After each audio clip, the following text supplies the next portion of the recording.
Please join me in the Pledge of Allegiance. Pledge allegiance to the flag of the United States of America and to the republic for which it stands, one nation, under God, indivisible, with liberty and justice for all.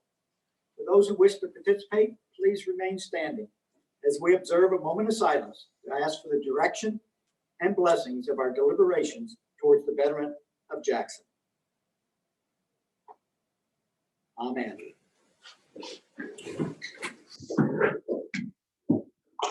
Welcome to our regular scheduled meeting of the Mayor and Board of Aldermen of the City of Jackson.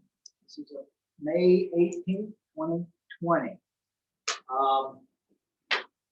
We have some, I think our guests and visitors tonight will be part of the presentings of the studying session. Also, just to let you know, Alderman Kimball is out of state tonight, but he is observing our meeting on YouTube. So we talked to him today, so he will be involved from an observation standpoint tonight.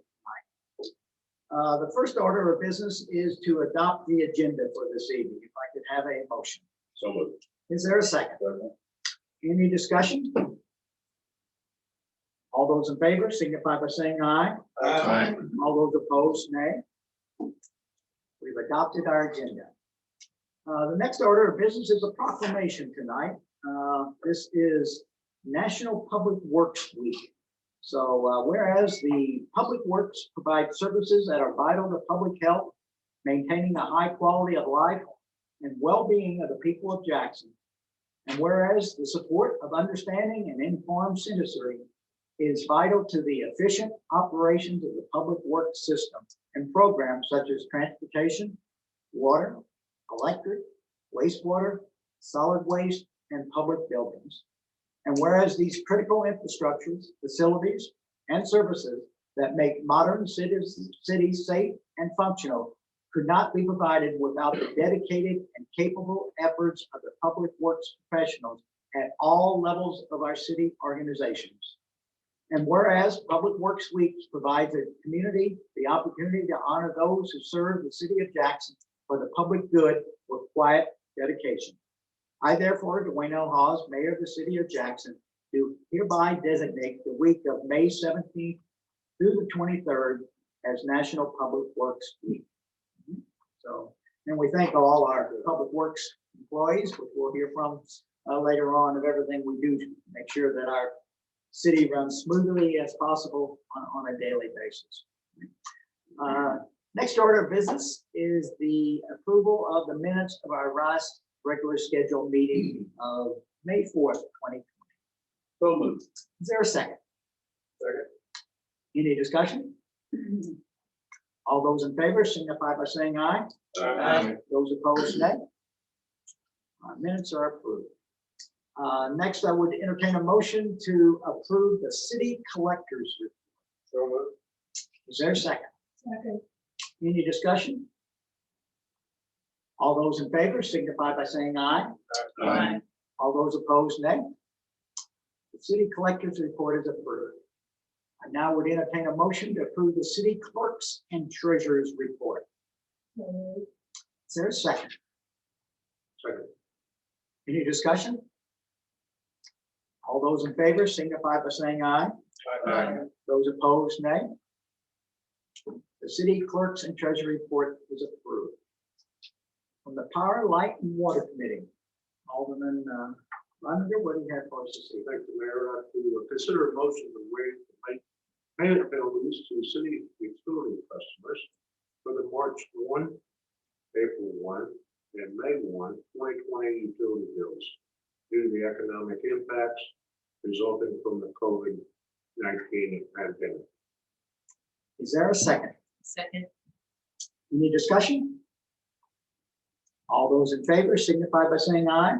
Aye. Those opposed, nay. The motion is approved. Consider a motion to approve the change order number 1, to reduce the contract amount by $174.21 to Physical Construction Company Incorporated of Jackson, Missouri, relative to the police station building project. Is there a second? Second. Any discussion? We should have discussion on this. This is historic. 6.5 million, and we have a shortage of $174.21. Maybe. Sharpest concern time. I don't guess I can argue about this. You know, I think some of this also results from our design build process that we do here, which helps us a lot versus that bid. You got to be there. I mean, your design build, we work with them every stage of the way and added some, taken off some. Let's just do that rather than having a strict bid process. So I think that helps a lot as well. Okay. All those in favor signify by saying aye. Aye. Those opposed, nay. The motion is approved. I consider a motion accepting the bid of Squeaky Cleaning Service LLC of Jackson, Missouri, in the amount of $1,483.50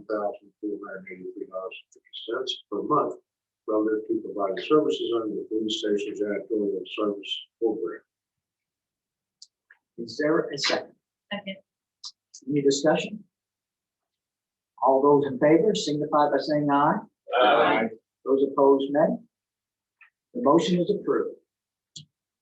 Council, do you have a bill proposing an ordinance authorizing the contracting agreement with Squeaky Cleaning Service LLC relative to the police station janitorial service program by reference, if you would, please? Yes, sir. An ordinance authorizing the mayor of the city of Jackson, Missouri to execute a contract by and between the city of Jackson, Missouri and Squeaky Cleaning Service LLC of Jackson, Missouri, relative to providing services under the police station janitorial service program. Further, said ordinance shall authorize and direct the city clerk to attest the signature of the mayor. The rest by reference. Make a motion to accept the bill as read. Is there a second? Second. Any discussion? All those in favor signify by saying aye. Aye. Those opposed, nay. Second reading, please. An ordinance authorizing the mayor of the city of Jackson, Missouri to execute a contract by and between the city of Jackson, Missouri and Squeaky Cleaning Service LLC of Jackson, Missouri, relative to providing services under the police station janitorial services program. Further, said ordinance shall authorize and direct the city clerk to attest the signature of the mayor. The rest by reference. Same motion. Same second. Roll call, please. Baker. Aye. Reininger. Aye. Wiley. Aye. Stanger. Aye. Young. Aye. Pitts. Aye. Cunningham. The bill passes. Council, we have a bill proposing an ordinance approving a modification to the development agreement with Midwest Hospitality Group LLC relative to the construction of commercial development at 3003 South Old Orchard Road. By reference, if you would, please. Yes, sir. An ordinance authorizing the mayor of the city of Jackson, Missouri to execute a modification to the development agreement by and between the city of Jackson, Missouri and Midwest Hospitality Group LLC of Sunset Hills, Missouri, relative to the construction of a commercial development at 3003 South Old Orchard Road. Further, said ordinance to authorize and direct the city clerk to attest the signature of the mayor. The rest by reference. Motion to accept the bill as read. Second. Any discussion? All those in favor signify by saying aye. Aye. Those opposed, nay. No. Second reading, please. An ordinance authorizing the mayor of the city of Jackson, Missouri to execute a modification to the development agreement by and between the city of Jackson, Missouri and Midwest Hospitality Group LLC of Sunset Hills, Missouri, relative to the construction of a commercial development at 3003 South Old Orchard Road. Further, said ordinance will authorize and direct the city clerk to attest the signature of the mayor. The rest for reference. Same motion. Same second. Roll call, please. Reininger. Aye. Wiley. No. Stanger. Aye. Young. Aye. Pitts. Aye. Cunningham. No. Baker. Aye. The bill passes.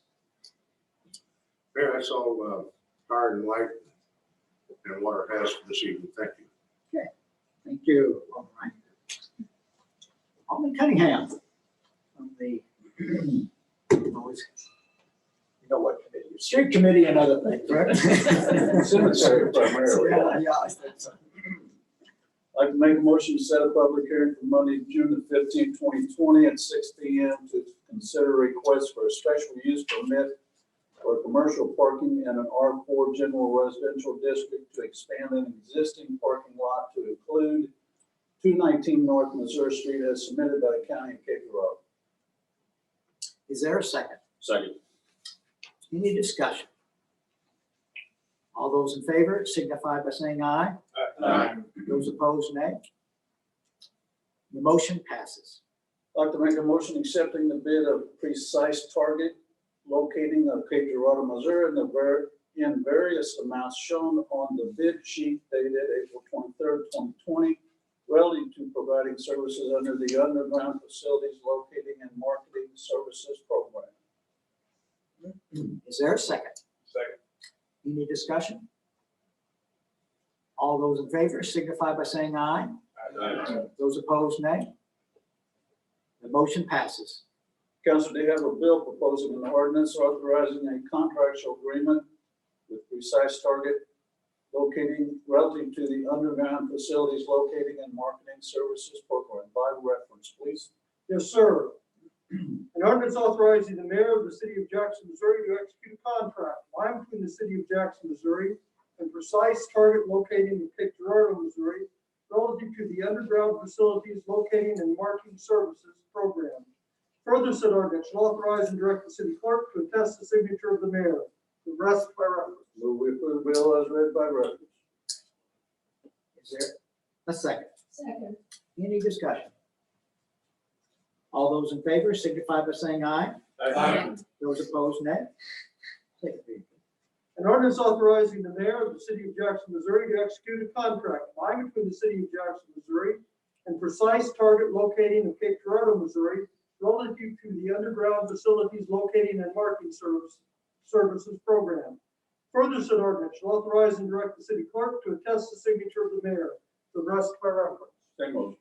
Second. Roll call, please. Wiley. Sander. Aye. Young. Pitts. Aye. Cunningham. Aye. Baker. Aye. Rottinger. Bill passes.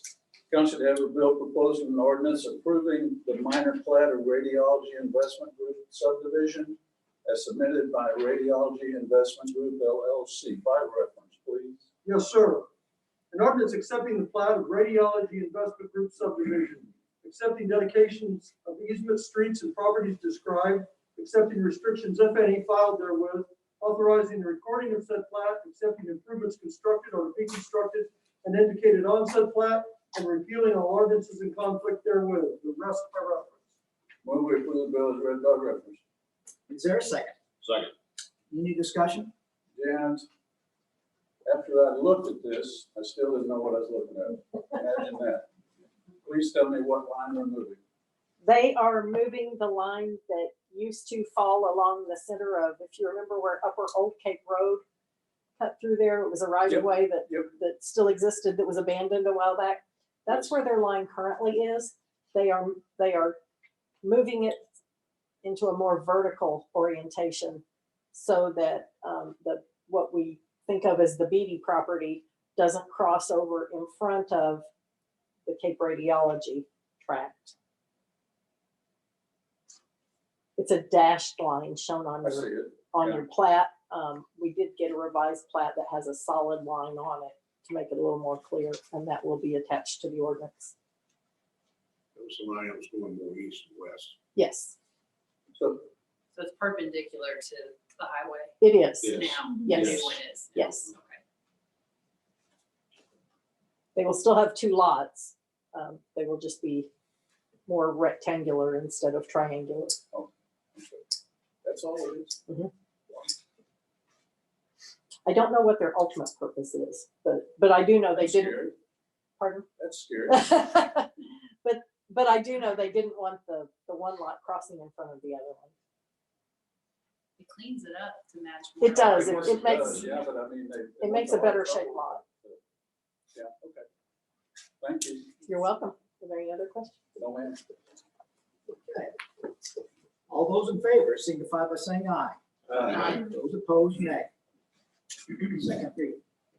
An ordinance accepting the plat of Radiology Investment Group subdivision, accepting dedication of easement, streets, and properties described, accepting restrictions, if any, filed therewith, authorizing the recording of said plat, accepting improvements constructed or to be constructed and indicated on said plat, and repealing all ordinances in conflict therewith, to rest by reference. Same motion. Same thing.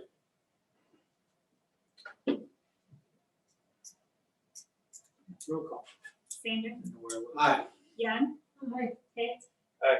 Cunningham. Aye. Baker. Aye. Reininger. Aye. Wiley. Aye. Bill passes. Council, you have a bill proposing an ordinance authorizing a contractual agreement with Montgomery Bank relative to the adoption of the central island of the roundabout at East Main Street and Shawnee Boulevard under the Adopt a Street program by reference, please. Yes, sir. An ordinance authorizing the mayor of the city of Jackson, Missouri to execute a contract by and between the city of Jackson, Missouri and Montgomery Bank relative to the adoption of the center island of the roundabout at East Main Street and Shawnee Boulevard under the Adopt a Street program. Further, said ordinance shall authorize and direct the city clerk to attest the signature of the mayor. The rest by reference. Move we approve the bill as read by reference. Is there a second? Second. Any discussion? Jan, Dwayne and I were talking, I think, Wanda. You must be there. And I think you said that the sign ordinance does not apply to the roundabout. Did you say that? I said that I didn't know if an off-site sign ordinance should apply to a roundabout situation. Doug? So the best way to explain this would be the agreement that you're voting on tonight allows them to do what you're allowing within the agreement that you're voting on tonight. It does, Wait a minute. it does not mention, That's pretty good.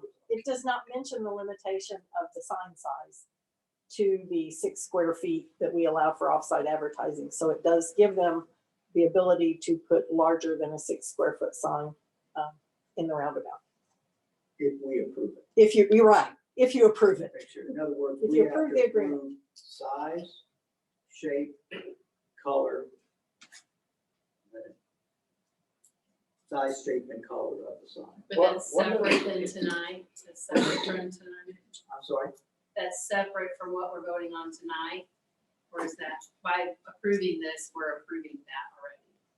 We're approving that we have to approve the sign, the size, shape, and color of the Okay. sign.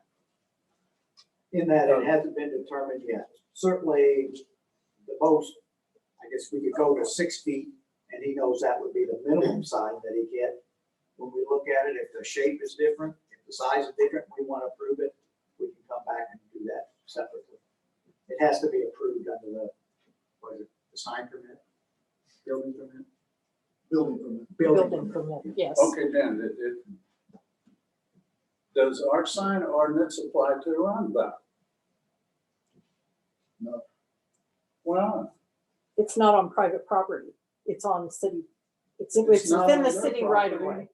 It's off-street. It it's is off- off-street sign. It is offsite advertising.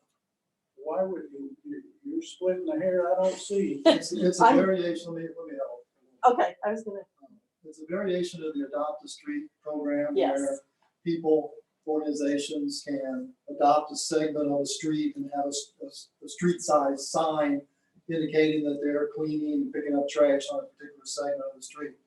This is the first time we tried to use that program for a roundabout. Is And this in MoDOT's right away though still? no, This is city ours. right of way. This is our, this is all our right of way. And as the mayor mentioned, the Adopt a Street contract portion of this on page 7 of the Adopt a Street program, it's in your packet on page 7. Item 3 says one of the 8 things that's listed that they have to do, in addition to installing flagpole, landscaping, etc., is obtain necessary building permits for the signs. The city will waive the permit fees.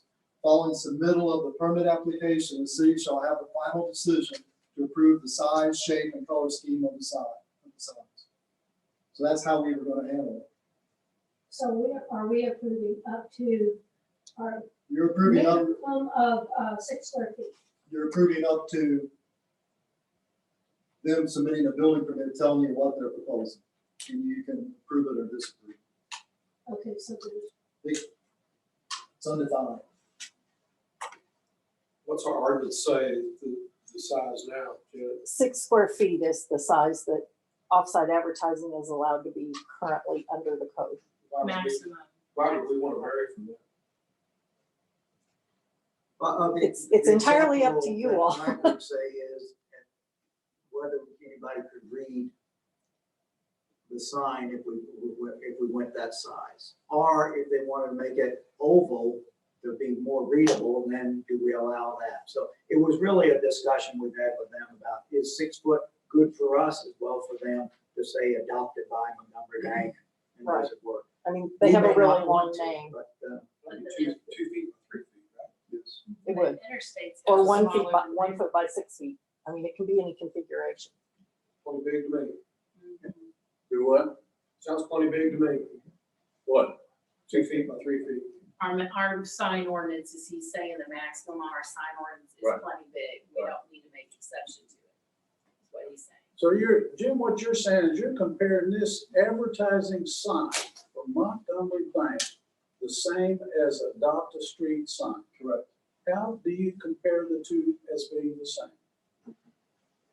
It's a new program. I mean, we've adopted a roundabout to what's typically a linear roadway, try to make it work. If you don't like it, we can certainly modify it. I mean, we just try to make roundabout fit into the Adopt a Street program. So we have adopted street by, or adopted whatever.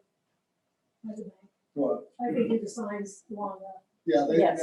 now we would propose, and I don't know how clearly that's defined, that they don't get those signs as well. They don't get the standard Adopt a Street signs that you would see on other roadways, but these would replace those type of signage showing that they've adopted this portion of the street for maintenance. But the size is undefined. All it really says about the size, shape, etc., is that the sign shall have breakaway bases and shall not obstruct the sight of traffic. So the Adopt a Street sign, then if we allow this to go to 12 square foot, okay? We can have an Adopt a Street sign that goes to 12 foot then, right? I think not, but If I can add, typically what you're doing with an Adopt a Street program is picking up litter. You know, along a stretch of a street. They're going beyond that in this and in putting in the landscaping for the roundabout. So they're wanting some And recognition it's for an that. advertisement sign. It is. All signs are advertised. Where people are volunteering. well, there's many businesses that put their name on the Adopt a Street sign to get recognition for their contribution. I couldn't do it with a name like Cunningham. It's too damn big too. That's the only reason Montgomery's too big. Do you really think that they're gonna come back with a sign designed for 6 square foot if we approve this tonight? I think their preference would be to do something more similar to what they've done in Cape, at the roundabout that they've adopted in Cape, or they may be proposing something in between. Maybe I haven't seen smaller. anything different than How many that. size is it, Kate, Janet? 14 square feet? 2 feet by 7 feet. 14, yeah, 14 square feet, There's gonna be, how many of these signs? on the 3. road? facing 3 different directions. I'm not in favor of that. There'll be 3 of them that size, no way. So, Wow. I'm happy for what they're doing and the investment they're making in that flagpole and everything. It'd be very nice, but I'm not for that. I think that's too much. Well, if they, because of the way this is written, if they come in with a plan that has a 6 square foot sign on their building permit, we can approve it in our department. If they're going beyond that, we're gonna have to bring it back to you all for approval if they're asking for anything larger. that's fair. So 6 foot design sign, Janet can approve. Right. Anything different than that Sure. comes back to us. Okay, that's fair. Thank you. That was the discussion. All those in favor signify by saying aye. Aye. Those opposed, nay. Second reading. An ordinance authorizing the mayor of the city of Jackson, Missouri to execute a contract by and between the city of Jackson, Missouri and Montgomery Bank relative to the adoption of the center island of the roundabout at East Main Street and Shawnee Boulevard under the Adopt a Street program. Further, said ordinance shall authorize and direct the city clerk to attest the signature of the mayor. The rest by reference. Same motion. Same second. Roll call, please. Young, Aye. Hicks.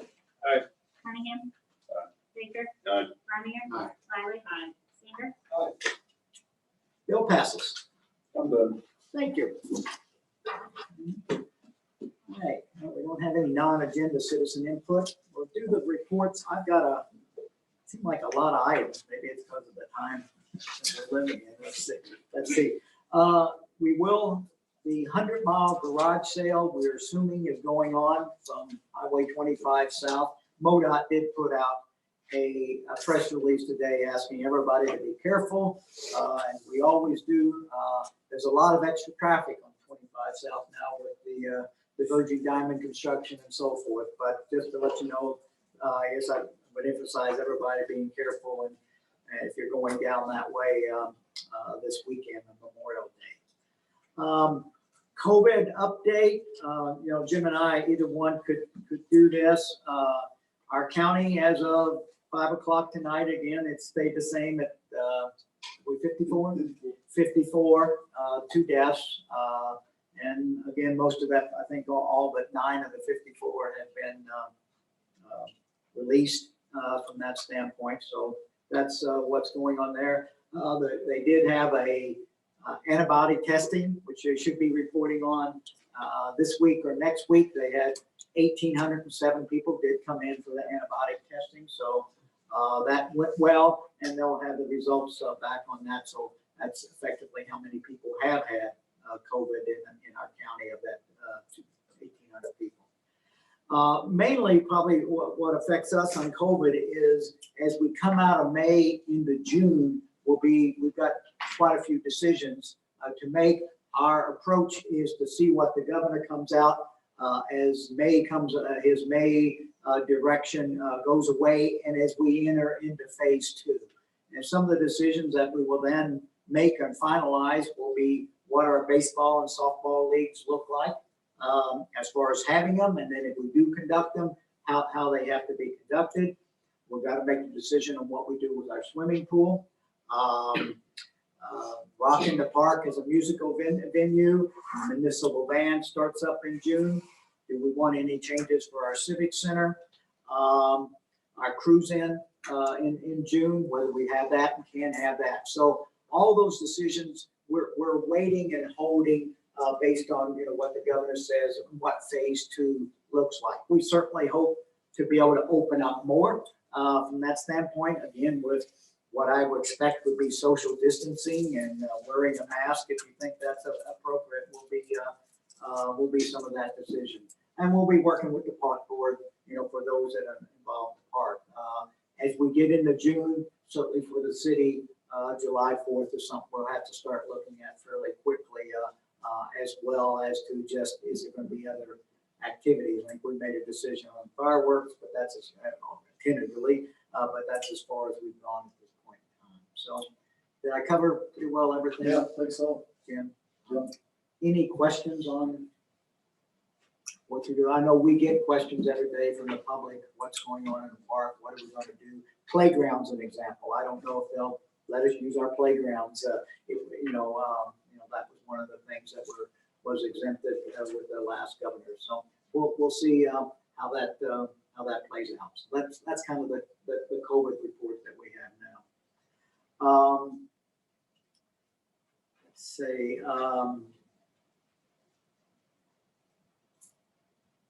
Election Day is June 2nd, coming up again. So that'll be one day after our next council meeting. Our next council meeting will be June 1st, so we'll be early in the month. E-cycle will be June 6th. For that, pleased that our dispatch center completely opened up. Everybody's working together in the dispatch center and the jail now, so that is going well, Scott, right? Perfect. Yeah, that's all well. And today the courthouse opened. So we have a new neighbor here with the courthouse. So that's assume everything went all right with that opening today, but that did happen.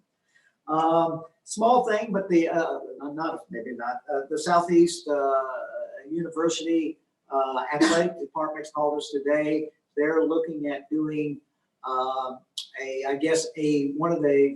they're hoping football comes back in the fall as they hope, and they want to have a game, one of the game on October 17th that is dedicated to the city, municipal, healthcare workers and so forth. And they're going to be offering discount tickets to all employees of the cities and their families. So that's being put together, but it did get a call that they're trying to do a plan in that way.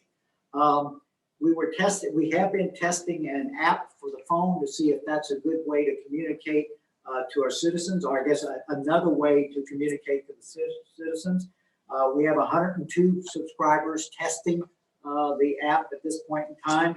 So interesting, about 50% of them have Android phones and 50% have Apple phones, if you're interested in that. But and we've been pushing out some notifications. So today our agenda went out and say, look at your phone, you can see our agenda for the night. So that went out, and 77 people received that. So we continue to test to see if this is a good. We're going to do that for a couple more weeks and see how it goes.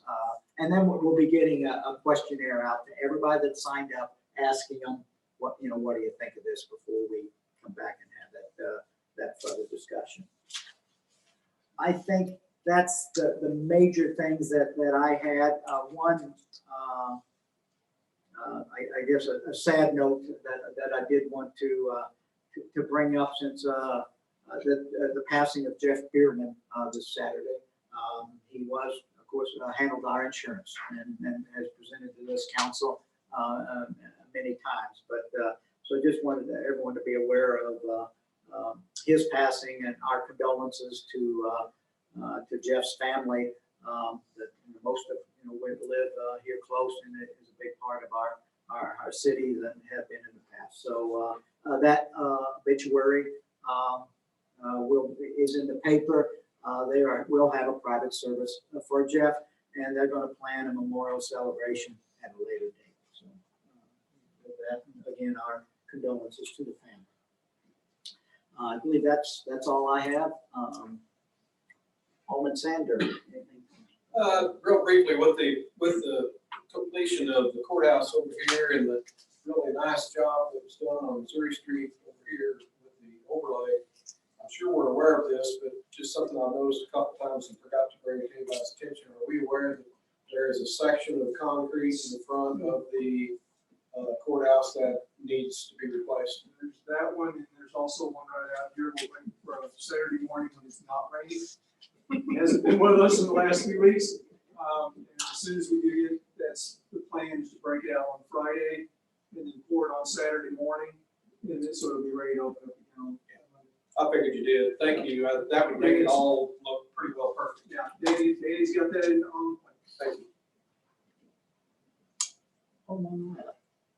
A few things, thanks to the street and park department and anybody else that's fixing, backfilling around the trails and things as we have more rain. Then I guess Jackson High School is wrapping up their finals. I guess they're wrapped up. So remember those high school students, if you need employees as we open up, and then remember to support your local businesses as they're continuing to start open and stay open for us, which is a nice treat to have. So that's all. Thank you. Alderman Ryan. I only have one instance. This past week, I got a phone call on an issue, and Kent. I texted Kent, and Kent got on it and had the street department take a look at it. I haven't heard a peep out of the man, so obviously he's content. Appreciate that. So Again, Danny was on that. He took care of it. I don't know. I'm glad it worked. whatever happened. Thank you, though. I like the response. It was quick. Okay, good. Alderman Young. Well, sir, to follow up, a neighbor was talking to me on the street last week and was saying he had an issue with something with water and it was taken care of right away. And how nice the employees were. They did a great job. So that's all, Mayor. Thank you. Alderman Hill. Memorial Day celebration has been canceled. The National Boy Scouts or the Veterans Administration has directed that Boy Scouts / Girl Scouts not help to put out flags on veterans' graves. The Legion is going to do it anyway. So Friday at 5 and Saturday at 8 will be at the cemeteries putting flags out on the veterans' graves. That's it. Alderman Chan. Have nothing. Alderman Bailey. Nothing, Mayor. Thank you. One thing I did forget, but I signed I'm not sure what I signed today. I guess the final application. But I'd like to thank our staff for their due diligence. Jason Mauser brought it in. But remember last June 2019, we had a major wind event here. And that wind event was such that it was declared a disaster on what level of government, federal or state. So our application was in for $275,000 of the cost of handling that wind event. We received an 80% coverage of that cost coming back. So I appreciate those forms aren't always easy to fill out. Keeping track of all the money isn't easy, just as we're doing right now with COVID-19, again, because of the same process of applying to receive these funds back. So, we got well over $200,000 back that I'm sure Larry will put into a bank account somewhere. We can use, right? All right, good. City Attorney Ledward. I do, thank you, Mayor. For those of you who are keeping up with this or wondering about it, the Jackson Municipal Court will reconvene after a long time off on May 27th in the Missouri room for social distancing. We'll start at 10:30. We expect to have a marathon docket. I attribute all the hard work of putting this back together to your excellent municipal court administrator, Wendy Seabaugh. She's gotten us all back on track. We're going to start at 10:30 on Wednesday, and we're going to work until we've got all the cases done. We're going to do them in short batches. I think she's got that worked out with the police department. And then, God willing, on June 10th, we will be back on our regular schedule. So for anybody that has a ticket and they haven't been notified to come in May 27th, you might tell them to contact Wendy. Mayor, Thank can you, Mayor. I ask a question? Has Steve Charter moved into the Missouri room? Yes. He, Yes. if I may, he has, and Wendy, he has moved his stuff aside long enough for us to do this. Okay. And he's been very cooperative, very helpful. Thank you. Okay. City Administrator Roach. Yes, Mayor, I have 2 items for executive session, 2 contract issues, 1 real estate item. And I wanted to report to the board that we had a near miss, I'll call it, this weekend in Hubble Creek at Hubble's Ford Crossing. Had a report of a 5-year-old girl that fell into the creek on the upstream side of the low-water bridge and was somehow pinned or pulled into the drainage structure underneath. I'll let Ken give the rest of the story. Yes, I received a call this morning around 8:30 from the mother of the son who managed to get hold of the 5-year-old girl. And I believe it was around 5:30 yesterday afternoon.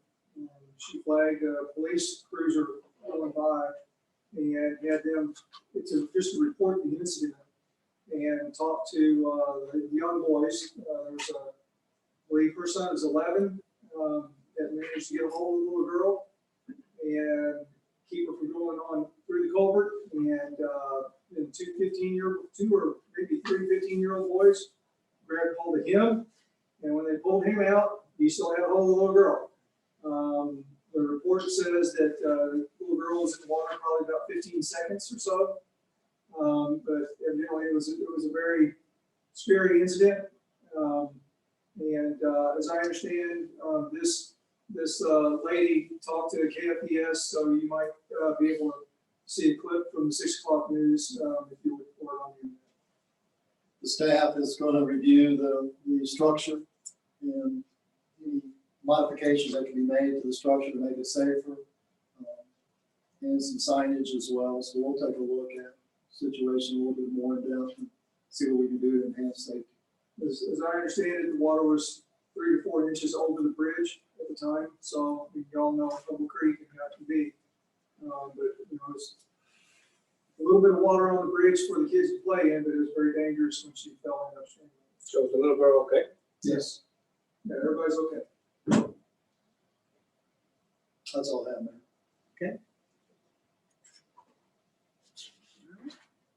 Since we do have an executive session, I would entertain a motion to recess the study session. So moved. Is there a second? All those in favor signify by saying aye. Aye. Those opposed, nay. We are recessed to study session. City Administrator Rowe. Oh, okay. First item on tonight's study session is a presentation of a traffic study at the intersection of North High Street and Deerwood Drive. And Ms. Cheryl Sharp with Lockwood Group is here to present the findings of that study.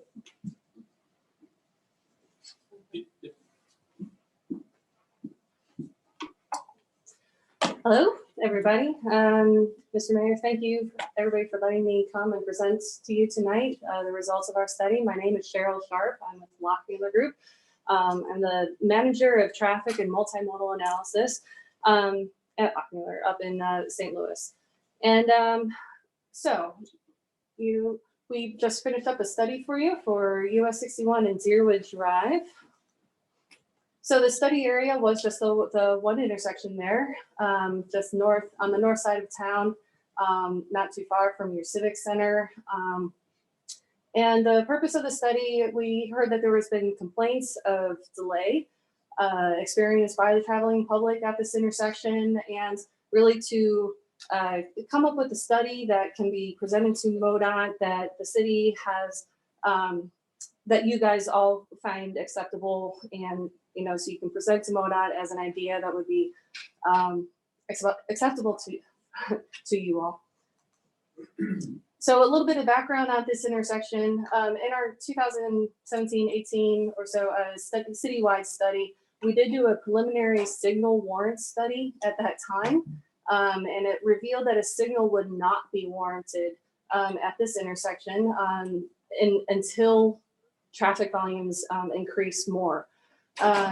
There was an interim improvement recommended at that time to restripe Deerwood Drive to separate out the left turns from the other movements. So there's a separate left and then one lane that has a through and a right turn movement. That was done on both the east and westbound approaches of Deerwood Drive after the study was completed. And that interim improvement at the time in the study did note that this would not fully mitigate delay, and that another signal warrant or something may be needed in the future once those volumes were there. Did help the stacking though. Good. In 2019, MoDOT reported to me when I was investigating this report that they also did a signal warrant study, and they also confirmed that a signal would not be warranted yet at that time. So these are the volumes. I know they're kind of small, but really the purpose of me showing this to you is in the AM peak hour, the flow is really towards down uptown Jackson during the AM, although it's pretty even. It's about 550 towards town, but 430 going away. So I was surprised that AM really was your peak period. A lot of times it's your PM peak hour. But at this intersection, AM was seeing the most amount of volume out here. In the PM, the peak flow is away from the city, heading northbound. And we also looked at the Sunday peak because of the location of the church right off to the east there. And during Sunday, you're seeing probably about double to triple the amount leaving the church as compared to what the amount of volume you would see during an AM or PM peak hour. So for instance, in the AM, you have about 40 making a left and 48 making a right. In a Sunday peak hour, you have 123 and 83 making the left and right respectively. So because we had this historic data here, we just did a comparison. And if you see here, Deerwood Drive, in 2016, our counts were showing that the AM and PM peak hours was about 125 to 180. And that's about what we're still seeing today, about 134 to 176 on Deerwood Drive. US 61 has also not grown really at that time. It's been pretty stagnant. In the AM and PM, it's been between about 1,000 to 1,100, and that's about what we're seeing now today still. So you're not really seeing traffic growth out there. And so we did a capacity analysis results. How we measure capacity is via levels of service, and level of service is based on the a grade given to the intersection or movements A through F, kind of like a report card. So typically what's acceptable in a downtown area is level service D. When you start getting to more rural areas, it's level service C is acceptable. So this area is right on that border between, it's right about your gateway or so, before you get downtown or to your uptown. So that CD area is, acceptable. So similar to what those volumes were telling me, your AM peak hour, those eastbound and westbound left turns specifically, the lefts are a level service F, which basically means that they're experiencing more than 50 seconds of delay trying to get out onto 61. The rest of the movements at the intersection are all acceptable A through C.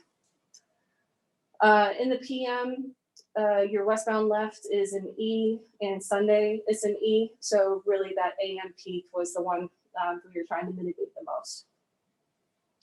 Jared, can you go back to the next slide prior to that, please? This one? Yes. Mm-hmm. So the traffic count on Deerwood is, do you have a daily traffic count or what? No, when we do traffic counts out there, we do set it up on a typical day. And a typical day in our traffic engineering world is a Tuesday, Wednesday, or Thursday when school is in session and good weather. So, so basically when we go out there on, say, November, a Tuesday in November, we ought to see approximately the same as we would see in like February and 20th, so.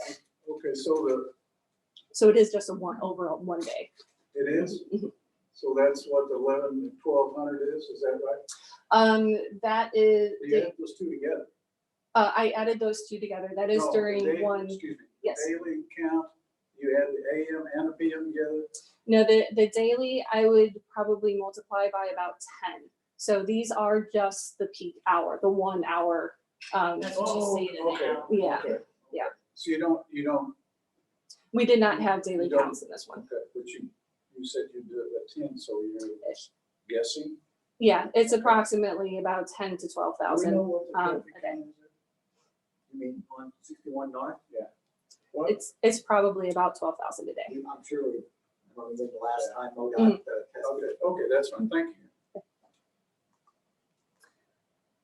So we also did a safety analysis, just checking the crash history at this intersection.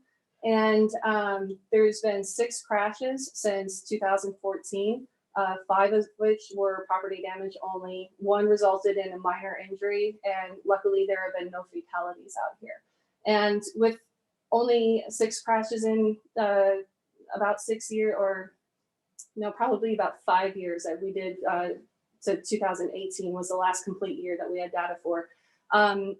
With only 6 years or 6 crashes, no discernible crash trends were able to be determined to see, if there's any correctable crash it, if there's anything we could do here to correct crashes. So, however, there are potentially perceived safety issues out here, with the speed limit being 45 miles an hour out here. I'm sure people are going faster. And as we see, there are pedestrians trying to cross from the west side to go over to the Hubble Creek Trail, to go over to the Civic Center or to church. So there may be a desire for pedestrians to cross at this location. So mitigation options that we looked at for this to mitigate those level service Fs. The geometric changes, which means additional travel lanes, were not really considered for further analysis. We've already separated out those left turns. If we were to make US 61 4 lanes, that's really where the next step in geometry, we could go, and it's really not called for with the volumes just aren't there for it to require a 4-lane road out here. So we focused on the intersection control, whether it's a stop, a roundabout, or a traffic signal. That's where we focused our mitigation efforts. And so the two that we looked at were installing a traffic signal and then installing a single lane roundabout. So the signal option, the safety impact, signals in general can reduce potential expected crashes by anywhere from 16 to 29%, but it could reduce left turn or right angle crashes, but it really could increase the potential for rear end crashes. So that's where the one downfall of a signal is. And however, if you do install a signal, it can provide for a safer pedestrian crossing and potentially get people across the street in a safer fashion than exists today. The capacity impact, re-looking at this intersection with the signal, we see all levels of service, A through C, all are acceptable levels. So we looked at that farther, now that we tested the capacity and the safety, we looked at those warrants that have failed the past couple times we looked at it. There's 9 signal warrants, and really the 2 that we could look at were the 8-hour vehicle volume and the 4-hour vehicle volume. Basically, if you meet these warrants for those periods of the day, then you meet the warrant. Well, basically what we showed was that only one of the 8 hours met the minimum volumes per the METCD, which is the Manual of Uniform Traffic Control Devices. It's kind of our Bible as to when we're allowed to recommend a signal or install a signal or not. And warrant 2 with the 4-hour vehicle volume, none of the hours met the minimum vehicle thresholds. So the result was that the intersection does not meet the signal warrant criteria. So we were looking at the single lane roundabout option then. The safety impact is that there's a estimated expected crash reduction of about 44%. And the crashes that do occur tend to be less severe because you're getting more of a side swipe as compared to right angle collisions. A roundabout can also provide for a safer pedestrian crossing than exists today.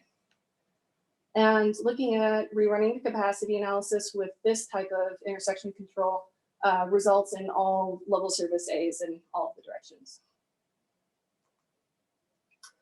So before recommending one option or the other, we looked at a 2040, we wanted to make sure that whatever we were recommending continued to work at least 20 years from now. And so we looked at a aggressively high growth rate of 0.5% growth in traffic per year. As you saw in the previous slide, we have seen stagnant growth in the past, say about 5 years or so. And so I think this is an aggressively high one just to make sure that, if you do see growth that high, whatever mitigation we have will work. And the capacity analysis results for the 2040, we looked at the current stop control, and unsurprisingly, it will continue to get worse if you don't mitigate it. It basically about doubles or so the amount of delay that you would see out there on those left turns. The roundabout results in level service A's and B's. So a couple of those drop from A's to a B, but those are all still all acceptable. And then the traffic signal continues to result in A through C, all of which are acceptable as well. So our recommendation was the roundabout. And so we laid it out on an aerial because once again, we didn't want to recommend something that basically just would not functionally work. And the darker gray is the existing, based on an aerial, the darker gray is the pavement that's already out there today. The lighter gray is the additional pavement that might be needed out there if you were to install a roundabout. We looked at 130-foot inscribed circle, and which is typical for a single lane roundabout. That dimension also works for trucks because obviously this is a MoDOT route and you have a lot of semi trucks coming up and down this road. And we would recommend also that a sidewalk also be placed. Right now on Deerwood Drive on the south side of the road, there's a sidewalk and then there's a break in the sidewalk before you get to 61. On the east side of 61, there's no sidewalk and then it picks up again going to the Civic Center. So we would recommend trying to connect that network as well to make sure a pedestrian can get across. So, and also what we saw with this is that there was likely be a couple of property impacts, slight impacts. The way this is laid out, this is definitely just conceptual. Right now, with the way it's laid out, I am showing that potential impact on the, I'm going to call it the west side and the south side of the road corners. But the center of this roundabout can easily be moved and designed so it could have potentially have an impact on the east side properties instead or whatever. There are multiple ways that this can be laid out, but you likely will have a little bit of right of way that you might need to get. I think we did not specifically look at utility impacts, but there are some power poles on the west side of US 61 that may need to be dealt with as well with this project. So the recommendation is a roundabout due to accommodating traffic flow now and in the future. There's a higher safety benefit as compared to the traffic signal. And plus there was no other immediate solution that could be recommended in the near term since the traffic signal was not warranted. Other considerations, I think I may have already hit these, but pedestrians should be accommodated in any future design that you have at this intersection. All concepts and recommendations are subject to MoDOT approval process because 61 is a MoDOT route. And the next steps that we suggest would be to begin discussion with MoDOT, providing the study as a support, and review alternative funding opportunities. MoDOT has a few programs. There's potentially get it on the SEMPO tip, trying to find some other solutions that may help you be able to get this funded and implemented. So with that, thank you so much. And I'm here for any questions. The size of the roundabout, how does that compare to our Shawnee Main or this roundabout that we have here in town? It's likely comparable. I don't know the stats on those two. I don't know if you do. It's the same size as the Shawnee. Same as Shawnee, smaller than the MoDOT. Smaller than this one, same as. Because you gotta remember MoDOT's old. Yeah, that's right. Okay, so same, effectively the same size as Shawnee. Okay. I can remember, go back a few years on this, Doug Chateau. We were talking about a roundabout, it might have been up here in front of North of Courthouse. That's the only one I can remember that we were spoke of earliest anyway. And he had made the statement that a good roundabout would need a diameter instead of 130 of 140 feet. Is there a issue there with property or anything like that that we were trying to fit this in here, or is that just the size that MoDOT's accustomed to using? Or, I think the 130 is pretty standard. I mean, you can certainly go up to 140, and that may accommodate trucks a little bit better. Yes. They don't make them shorter, they keep getting longer. Yeah, and because the bigger you get, though, I think the faster people can go through them as well. So if you keep it at the 130, people will have to slow down. Trucks will have to slow down faster. So you would have more property impacts if you make it 140. But I mean, comparatively, I mean, I think both could probably work. I don't want it small enough to where it's a hindrance to the truck drivers either, because they're gonna go, we don't wanna go that way, you know, we'll pick another spot, they've got this and this and slows things down. You know, so just curious, that's all. It's, when you brought it up, I remember Deb Chateau That's the thing talking about about this that. truck route, all the trucks go direct. I mean, they should be going Deerwood. correct. And that's so, at least all you gotta do is go around half. Yeah. Looking at that data, the right of way shown on there, and it's encroaching in the two properties on the, well, Anytime Fitness and then Ferris on the south quadrant. And then the other two, it's touching the right of way with the pavement, so we would have to have right of way also. So no matter which direction we go, we'd have to have right of way there. And that probably some retaining walls, knowing how steep Deerwood is to the west. Cheryl, It's 10%. you said, I think your presentations indicated that the stoplight would make it 19 to 29% safer. Roundabout would make it 40% safer. But earlier on, you'd indicated that there'd only been 4 or 5 wrecks there in 5 years. Correct. So 20% of 5 or 40% of 5 for a 4-year period is not very much. May I ask, is that, you said that's from 14 to 18? It was. And then since then, we've had the civic center and the church and more development in that time frame. So I'd be curious to see how many accidents, not this In county year 2019 study, or so? but in 19. My husband got hit there last night, so I'm just saying it. Yeah, so I don't know. I mean, just curiosity. Says it. I mean, Larry and I live over there, so we see more traffic than that.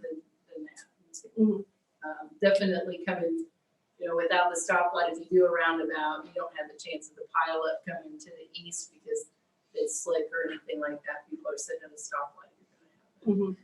Yeah, and I think to your point, yes, it is low, but really those numbers came from the highway safety manual, and so it's kind of, you know, a roundabout. If you place it here, the number it kind of be expected to be decreased by this amount. So I think it's not. I'm definitely not recommending. That's not the sole reason why I was recommending a roundabout at this location. It just happens to be one of the benefits and comparisons that we can use. All I'm saying is, other than Katie's husband's wreck, there hasn't been very many wrecks there in a 4-year period. 5 wrecks. Correct. Okay.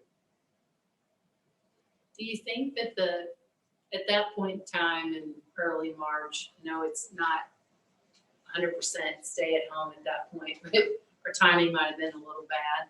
But I didn't know, did anyone feel, or Scott, maybe you can say, did we feel like the traffic counts were down because people were starting to stay home at that time already?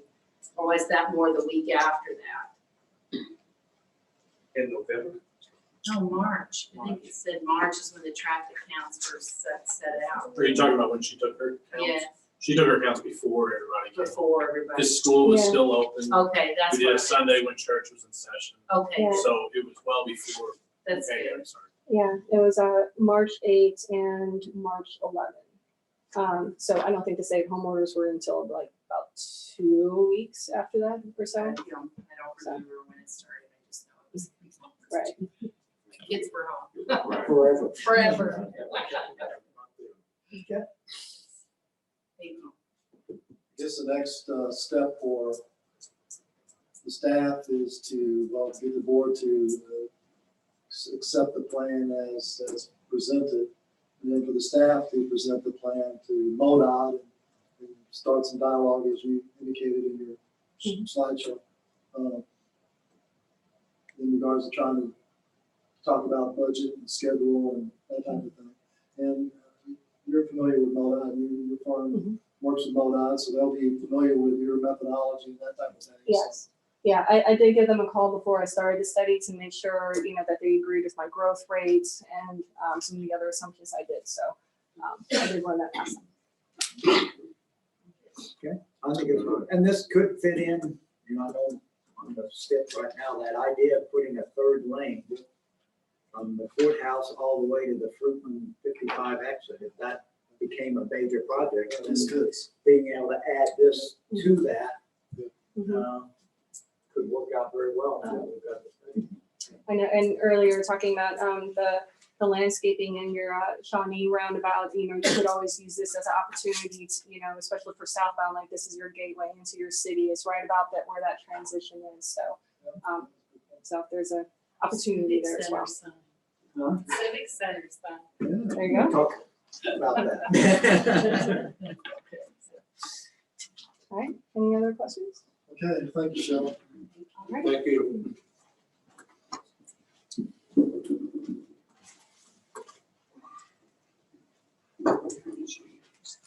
Second item for tonight's study session is the Grandview Acres Sanitary Sewer District presentation. Kent's going to give the board an overview of Grandview Acres sewer and the districts and a little bit of tax bills and how they're calculated. Sure.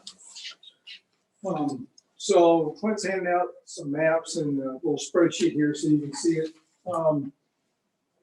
The first thing we're going to talk about is, no, we don't have that one there. Okay, so we're going to talk about the map in particular.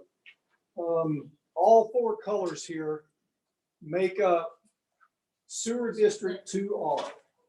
Okay, and so Sewer District 2R was created mainly to sewer the Grandview Acres subdivision. And that was the main focus. And so this map is divided into the four colors, and that's basically four watersheds. The whole thing makes up one watershed. And then the orange, the pink, and the blue are sub-watersheds. The green is basically the bottom of the whole watershed. So the whole watershed makes up Sewer District 2R, all right? And within Sewer District 2R, down at the bottom, where the green area is, the bottom of the watershed, there's a certain amount of infrastructure that has to be put in down there to get the other three watersheds that run into the bottom part of it over the hill to the sewer wastewater treatment plant, okay? So right down there at the bottom, you can see there's a line that goes from 2R2 down here all the way up. That goes up to the school district up there in the blue part, right? And then as you come down that line, you see there's a line that goes off into the pink part. That's another watershed. Okay, the pink is another small watershed. And then off of that trunk sewer is another sewer that goes off into the orange watershed, which is Grandview Acres subdivision, right? Okay, so all those three watersheds have to drain into that trunk sewer. It goes down the bottom of the hill, and at the bottom of the hill, there's a great big lift station. We call it Grandview Acres #1. And that was the biggest lift station. There's a smaller one up in the subdivision, but that big lift station and that trunk sewer and the force main that has to go all the way over the hill over to what's the Baptist church down there? Anyway, the old church that's down there along Goose Creek, right? So that's where this gets pumped to, up over the hill. So the cost for all of that had to be spread across the other three watersheds, okay? Because it took that sewer to handle the wastewater coming from these other watersheds. Now, the part down here in the green and the part that goes up over the hill, the force main, that cost $178,000, all right? See that over on the left, Sewer District 2R, all right? So that trunk sewer and lift station, That part of this project was estimated to cost $178,000 In 1998. in 1998.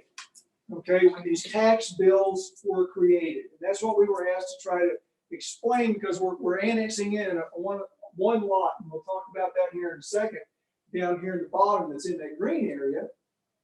And so the question was, well, Kent, why does it cost this much for this area and this much for that area? So that's what we're going to try to figure out. So down there, that green part, that part, $178,000. Now, there's 313 acres in this whole 2R watershed. The green, the orange, the pink, the blue, all together is 313 acres. So if you take $178,000, divide that 313 acres into it, it's $567 per acre for the whole watershed. All 4 areas combined, 313 acres, because again, it takes that amount of sewer down there at the bottom to take care of everything. Okay, you got to have that. It doesn't do any good to sewer Grandview Acres if it doesn't have any place to go. Okay, so the folks that did this decided that that would be the most equitable way to divide that trunk sewer part of this over all 313 acres. Then we look at District 2R1, which is Grandview Acres, the orange area there. Okay, now in Grandview Acres, you actually have lots or tracts, they call them. 65 tracts in that orange area. And they said, okay, it's going to cost $318,000 just to sewer this little orange area here in this whole watershed. And there's 65 tracts in that area. So we're going to divide that $318,000 in the orange area by 65. And each person that owns a tract in that area, no matter what size it was, they're going to pay almost $5,000, $4,899 each tract. Now, those folks actually got hooked up to a sewer. Okay, every house in that area got hooked up to the sewer. All right, they all had septic systems before this. Now they have sewer service. All right. Another part of this is that all those sewers in that orange area, most of them, are in the streets. They're in the ones that run down the streets. They're in the middle of the street, so that had to be backfilled with all rock. Okay, so that drove the cost of that up also. All right, so that was an expensive part of this project right there in the concentrated area where everybody was living at that time, and that was really the focus of this project in the first place. Remember, we wanted to service Grandview Acres. They had a lot of failing septic systems, and we went out to service that.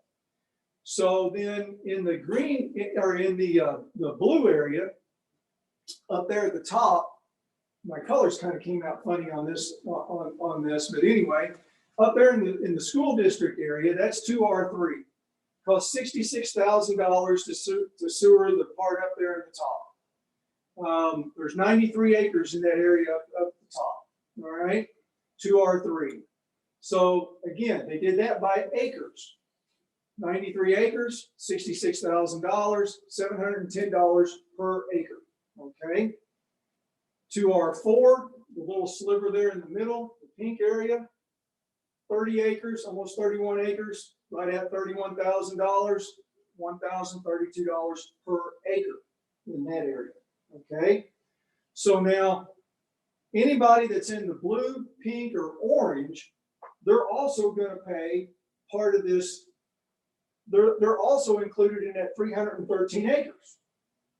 Okay, so then when you go and you look at how they came up with the price per lot or per acre, this is down in the bottom. This is in the 2R down at the bottom of the watershed here. We're looking at the one up on top at 48 acres, $567 per acre, $27,000. Okay, would be their tax bill if they annex into the city to hook up to that sewer. Okay. In 2R1, in Grandview Acres, they have a cost. Remember, it was right at $5,000, but they also have a cost for the part in the green down there at the bottom of the watershed, providing the trunk sewer. So they're going to pay $4,899. first one up here on top, they had 1.3 acres in that in that whole watershed. So they're going to pay an additional $749 for a total of $5,649. All right. They've got a cost for the sewer in the orange per lot, plus some in the green to pay for the trunk sewer down at the bottom of the hill to carry it onto the wastewater plant. In 2R3, the second one down here is the Jackson Reorganized School District. They had 27 acres in that blue area up there at the top. The sewer up there at the top was $567 per acre. So 27 acres, $15,319. Now, no, I'm sorry, I'm reading the wrong one. Up in the top, it was $710 per acre. They had 27 acres, $19,000 plus the $567 per acre for the green part down at the bottom. So their total tax bill was $34,000. Okay, so that's how they came up with those tax bill costs. Okay, and then 2R4.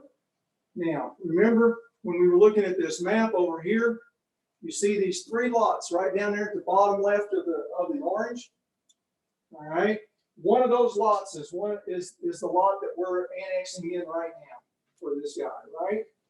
Are you talking the green, like Yes. small lots? Yes, right down there at the bottom. Yeah. Where the green goes into the orange. There's 3 lots. Okay. All right. The one on the left, the last one on the left is the one that's being annexed right now. Right.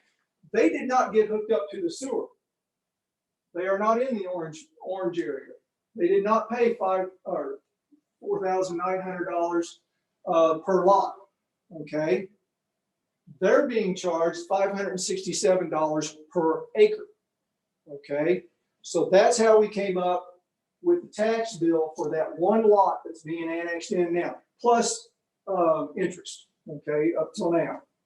So 22 years worth of interest on that $567 per acre is what they're being charged. And they have to put in a pump. Okay, remember we talked about watersheds. Another reason why that green goes the way it does is because that water runs down to the bottom of the hill. Those folks had to put in pumps. They could not flow by gravity into the sewer. Okay, it's another reason why the orange is there and the green is there. It's a different watershed. Okay, so for them to hook up to the sewer, they've got to do something extra. Okay, they couldn't hook up by gravity like all these other houses did.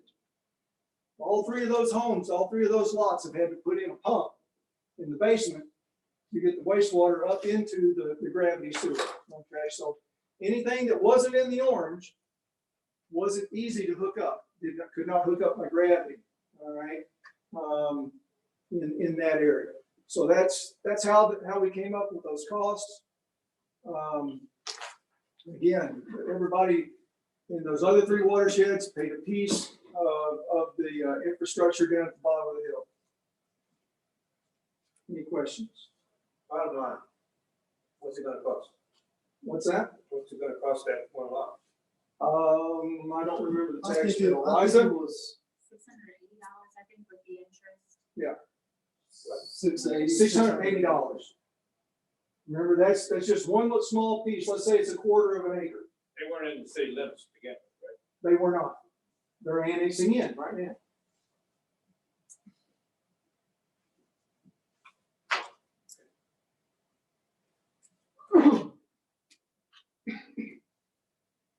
So going forward, that's the methodology that we continue to use, depending on where you fall within these watersheds and these sewer districts. You either add or do whatever the math is to get the total sums added up. The tax bill plus interest since 1998 is the charge. Some of these areas, like Ken said, like Grandview proper, had sewer out the street, had a line, it was easy to hook up, everything was paid for pretty much. Some of these other tracks, not so much. They have other costs to deal with whenever they want to sewer their property. What's the interest rate? Liza? 5.51%.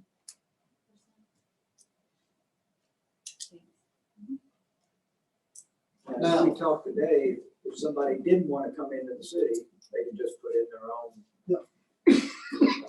septic tank.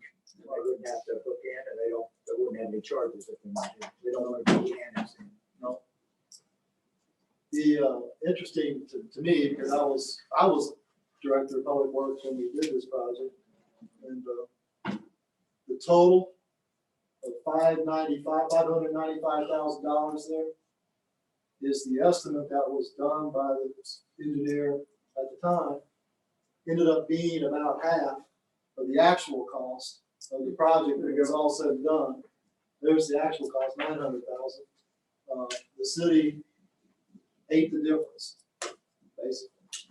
The tax bills are based on not the actual cost, but the estimated cost done up front before the project was bid and constructed.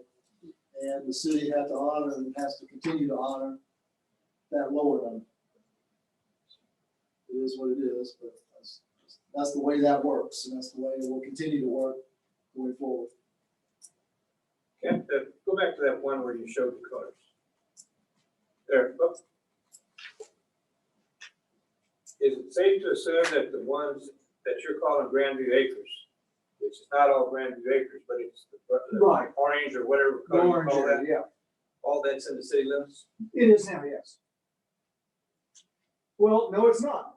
I'm No, just saying no, it's not. You're right, it's not. There's actually, I believe on your map, there's a red line that goes around these lots. And you'll see there's an area here, this area that sticks down in here. All right, it's easier to see on here.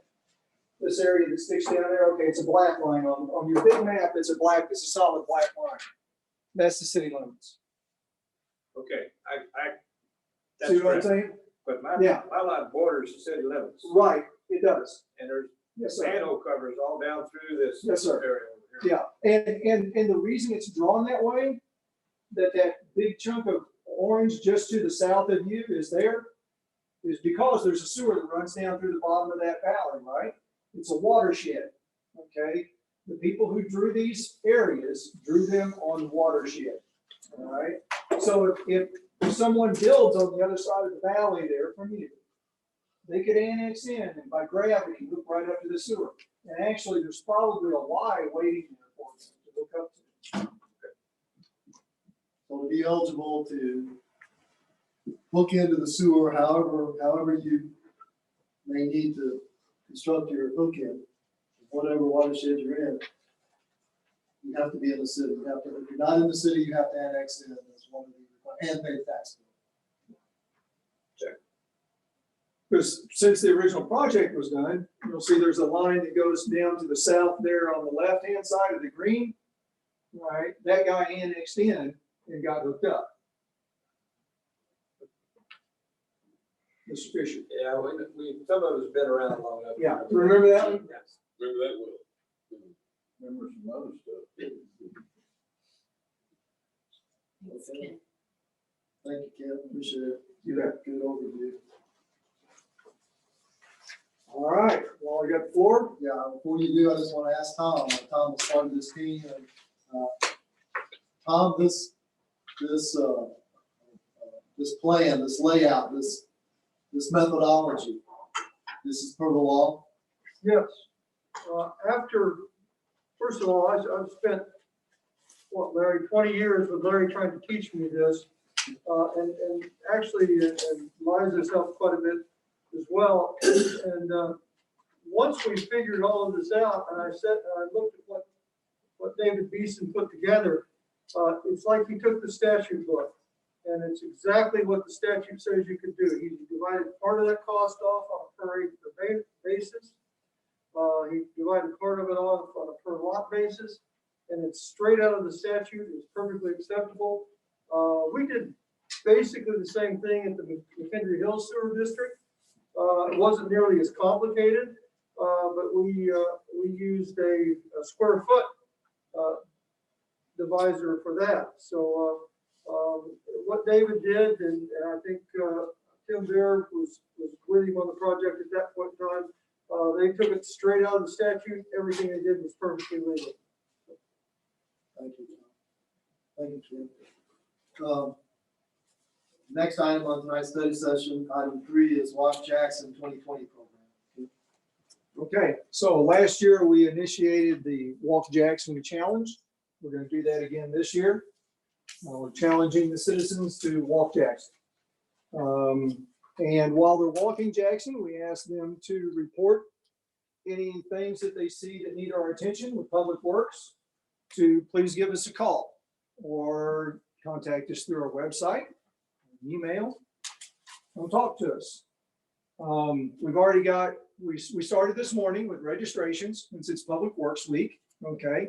So we're gonna do registrations for a couple of weeks. We thought we would put off the actual walking part of it until June 1st. With the COVID-19 situation that we're in, we thought that was prudent to not ask people to get out in masses until June. So we're gonna start tracking that. There's a actual mileage tracking sheet that you can download off of our website, and so it has the 7 weeks here up until July 17th. That's a Friday before homecomers. We hope we get to have homecomers this year. We hope we get to give away the grand prize on Saturday night again, like we did last year. I understand we've got about a dozen entries, maybe 20 by now.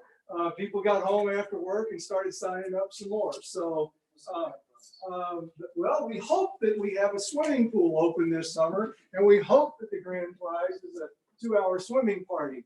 Okay, that's what we gave away last year as our grand prize. You don't have to walk to be entered for the grand prize. All you have to do is register. If you walk and you fill one of these out, and the other part of this is we challenge you to walk your ward. Okay, so we would like people to maybe learn something about their wards. So we have maps of the city of Jackson divided into the wards, and then we have a map of each one of the wards on our website. Joan's putting up for people to see. And so the minimum, the smallest ward that we have is 25 miles. The largest ward we have is 48 miles. So we didn't think it was really fair to ask people to walk their ward. We asked them to walk at least 25 miles and record that. And as we found last year, some of the research says that if you actually write things down, it means a little bit more to you and it helps you to set your goals, okay? So that was an important part of this, was trying to encourage people to get out and walk, maybe walk some parts of the city that they haven't before, learn new neighborhoods. We have a lot of wonderful trails and sidewalks in the city, beautiful parks, beautiful neighborhoods. And so that was part of this. And there again, asking people to look out for public works issues while they're out and report them to us. So today we've had 20 people go to our website. Okay, now they know how to get to our website and contact us, right? If they see a busted sidewalk and they call us, well then now we know that they know our 243-2300 number. They know how to contact us, and they know to contact us with public works issues. And that's another part of this that we really hope that people get from this, is that they know how to contact us, and we want them to know that they can contact us. So that's all part of this. We hope that people take advantage of it. If you have any questions, let me know. The first 50 people to register get a free T-shirt. Like I said, you don't have to walk. All you have to do is register to be eligible for the grand prize. So, Kent put this program together. He's had some help with some of the other staff, but it was his idea. He's done most of the work on the program, and I believe that this will win a municipal award, MML Innovation Award. I think you've already applied for it. we have been nominated. I suspect strongly that this will win an award. I think it's very unique and very original, and it gets people out and engaged in municipal government in an interesting way. So kudos to Kent for this program. Item 4 is the planning and zoning package. P&Z did have an in-person meeting this month using your social distancing layout. And they only had 3 items on their agenda. 2 of those you've already addressed. The other item that was on their agenda you don't have to address was a land exchange certification for Dr. Pewett's property on West Jackson Boulevard. He wanted to divide that into 2 tracts. Both of them are over 3 acres, and it was only 2 tracts, so it doesn't have to go through the subdivision process and was done as a land exchange. What he was dividing off is the portion he doesn't use, the wooded portion. He wants to be able to sell that. So P&Z did approve that. And the other 2 things were the special use permit that you already, for the addition to the parking lot up here on North Missouri and Cherry. You've already set the public hearing, and then you've already approved the radiology investment group subdivision, minor subdivision plat. And we are, as long as you're all okay with it, we are going to continue to bring you minor subdivision plats straight to regular session. They're very simple for the most part. A lot of times they're tied to a contract of sale that's already in progress. And so since we sort of broke the ice during the COVID thing, we would like to continue to bring those to you directly, unless we get one that's complicated for some reason that needs to go to study session first. Anybody have any questions on P&Z things?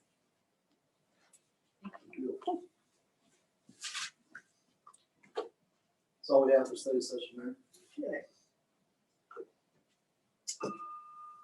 That's all we have. We do have an executive session, so I would entertain a motion to adjourn to executive session. So moved. Is there a second?